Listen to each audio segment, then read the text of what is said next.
নমস্কার বন্ধুরা, সঞ্চিতার রান্নাঘরে সবাইকে স্বাগত। আজকে দেখাবো পনির বাহার। পনিরের নানান রকম পদের মধ্যে এটিও একটি খুব সুস্বাদু একটি পদ। এবার আপনারা দেখুন। প্রথমে জ্বালিয়ে নেব গ্যাস, তারপরে দেব কড়াই, এবার দেব সাদা তেল। তেলটা গরম হয়ে গেছে, দেব একটা ফোড়ন, তেজপাতা, লবঙ্গ, 3টে এলাচ, এক টুকরো গরম মশলা। এবার দেব পনির।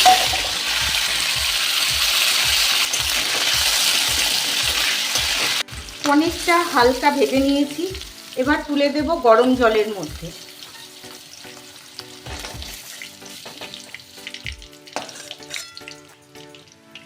এবার দেব আলু, সিদ্ধ করে রেখেছি আলুটা, এই আলুটা একটু ভেজে নেব। আলুটা ভাজা হয়ে গেছে, এবার আলুটাও তুলে নেব। আলুটা যদিও অপশনাল, আলুটা এই রান্নায় বিশেষ একটা যায় না, কিন্তু আমার ছেলের আলু লাগবেই, তাই আলু একটু দেওয়া।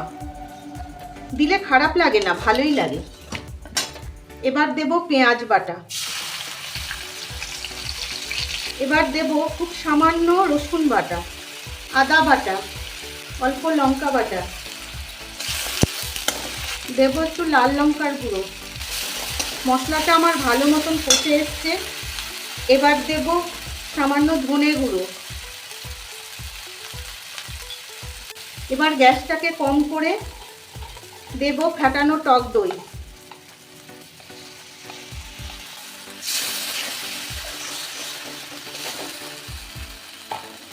দইটাও কষে গেছে, তেল ছেড়ে দিয়েছে।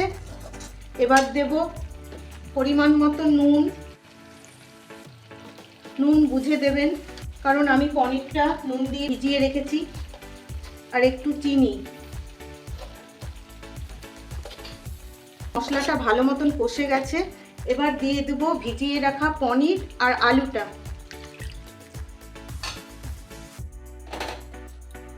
এবার ঢাকা দিয়ে কিছুক্ষণ ফুটতে দেব। আমার এই ঝোলটা ভালো মতন ফুটে গেছে, এবার দিয়ে দেব নারকেলের দুধ।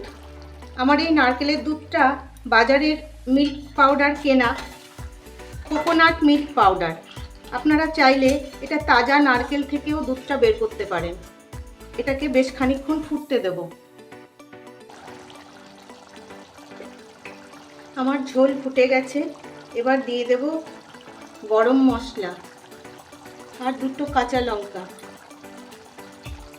আবার কিছুক্ষণ ফুটিয়ে নেব। আমার গোটা বাড়ি গন্ধে মো মো করছে। আপনারাও বানিয়ে খাবেন বন্ধুরা, আশা করি ভালো লাগবে। তৈরি হয়ে গেল আমার পনির বাহার। আপনারাও বানিয়ে খাবেন, গরম গরম ভাত বা গরম গরম রুটি দিয়ে দারুণ। তবে আসি বন্ধুরা, টাটা।